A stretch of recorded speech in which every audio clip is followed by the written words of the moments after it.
So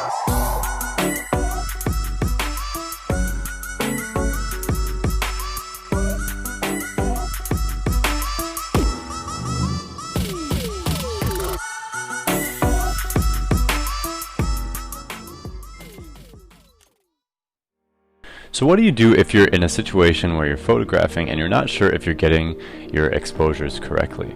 Well, one thing that a lot of photographers do is called bracketing. Now, bracketing is actually something you can really only do with a camera that has some sort of manual controls or manual settings.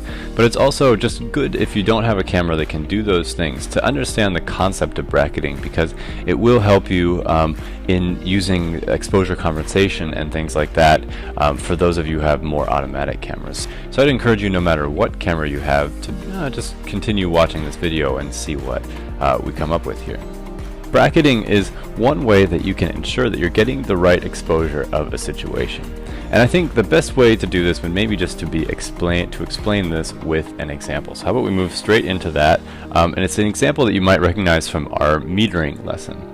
So here we talked about this in the metering lesson, and we said this scene is backlit, which is often something that happens when you're shooting something like a concert or something like that. You have lots of different light sources, and your camera is looking at all of this and trying to make 18% gray, but over here you've got 0% gray, and over here you've got maybe 90% gray or 90% gray maybe in these spots right here. And in general, it's just a really hard scene for your camera to read and to know what to do.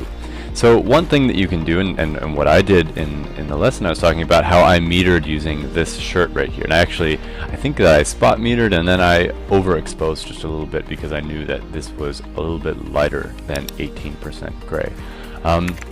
Another thing that I was doing while I was shooting this was also trying a couple different exposures. And that's essentially what bracketing is, though it's a little bit more of an intentional version of that.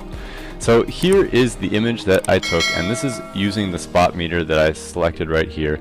This was about at 0. It wasn't perfect, but it was about at 0 on my light meter. That's I was using it very carefully and making sure that I was selecting the right spot. Now, one thing that I also could have tried, and I didn't do this, I actually edited these images to look like I did it for the same image, but it's something I could have done in the moment. I could have also bracketed for a completely different light situation. So I could have, for example, overexposed by 2 stops.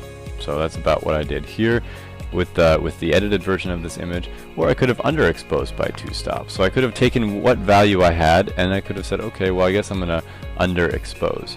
And you can do that with exposure compensation. So you've got exposure compensation is one way that you can do it. Or if you're like me, you shoot all of your photographs in manual mode, and then it's pretty easy. So say, for example, this image was taken at ISO 800, and say that my f-stop was, let's just say I was at f4, and let's say my shutter speed was at, let's say it was at 1/500. That's probably a little high. I don't think it was quite that high, but let's say just an example.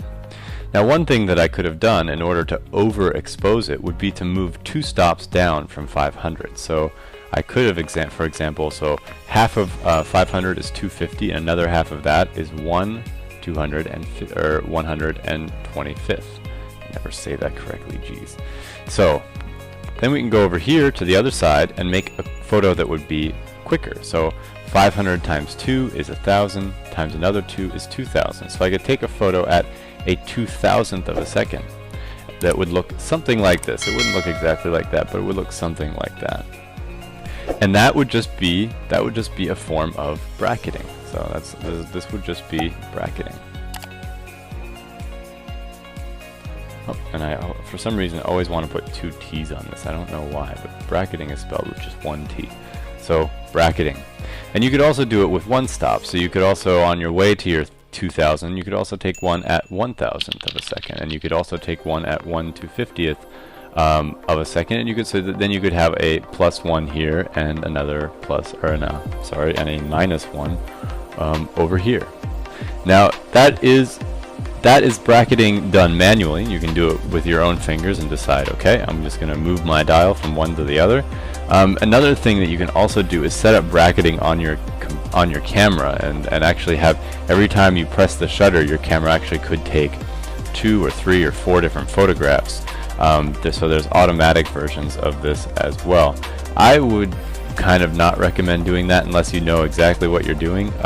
You could use it for HDR photography and things like that, and if you have a situation where you really need a good exposure. But in general, I find that just gets in the way, and it also is a lot more photographs than you're going to want to deal with. In the end, you're going to end up with that correct exposure, and I would just, if I were you, do any bracketing just while you're shooting, find your spot, and then just pay attention to your light meter and do your best to get the photos that you can using that.